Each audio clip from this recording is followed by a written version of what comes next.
حضرت عتبان بن مالک رضی اللہ سے روایت ہے، یہ ان صحابہ میں سے ہے جو بدر میں شریک تھے۔ عتبان کہتے ہیں کہ میں اپنی قوم بنی سالم کو نماز پڑھاتا تھا۔ میرے اور ان کے درمیان ایک وادی تھی۔ جب بارش آتی تو ان کی مسجد کی طرف جانا میرے لیے مشکل ہو جایا کرتا تھا۔ میں رسول اللہ صلی اللہ علیہ وسلم کی خدمت میں حاضر ہوا اور عرض کیا کہ میری نگاہ بھی کچھ کمزور ہے۔ میرے اور قوم کے درمیان وادی میں بارشوں کے وقت سیلاب آ جاتا ہے، جس سے میرا وادی پار کرنا مشکل ہو جاتا ہے۔ میں یہ چاہتا ہوں کہ آپ صلی اللہ علیہ وسلم میرے گھر میں تشریف لا کر ایک جگہ نماز پڑھ دیں جس کو میں نماز کی جگہ بنا لوں۔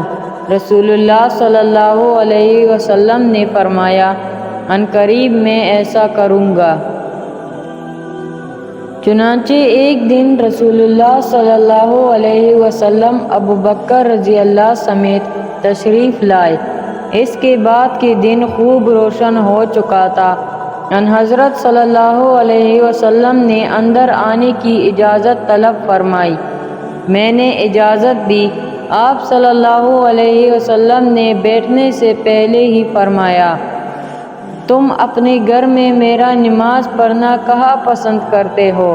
میں نے وہ جگہ بتلائی جس میں چاہتا تھا کہ حضور صلی اللہ علیہ وسلم نماز پڑھیں۔ رسول اللہ صلی اللہ علیہ وسلم کھڑے ہوئے اور تکبیر کہی۔ ہم نے آپ صلی اللہ علیہ وسلم کے پیچھے صف بنائی۔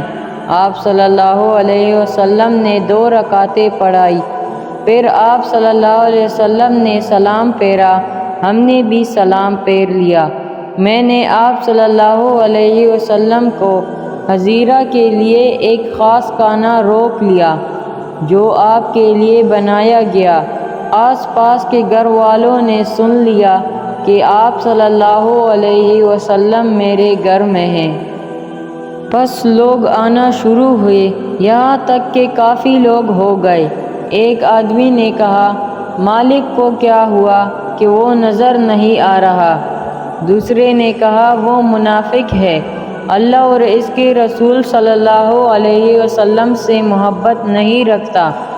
آپ صلی اللہ علیہ وسلم نے فرمایا، ایسا مت کہو، کیا تم نہیں دیکھتے ہو کہ اس نے لا الہ الا اللہ کہا ہے اور اس کے ساتھ اللہ کی رضامندی ہی کو چاہنے والا ہے؟ اس آدمی نے کہا، اللہ اور اس کا رسول بہتر جانتا ہے، باقی ہم بخدا اس کی محبت اور بات چیت منافقین ہی کے ساتھ دیکھتے ہیں۔ آپ صلی اللہ علیہ وسلم نے فرمایا، بے شک اللہ تعالیٰ نے آگ اس شخص پر حرام کر دی ہے جس نے صرف اللہ کی رضامندی کے لیے لا الہ الا اللہ کہا ہے۔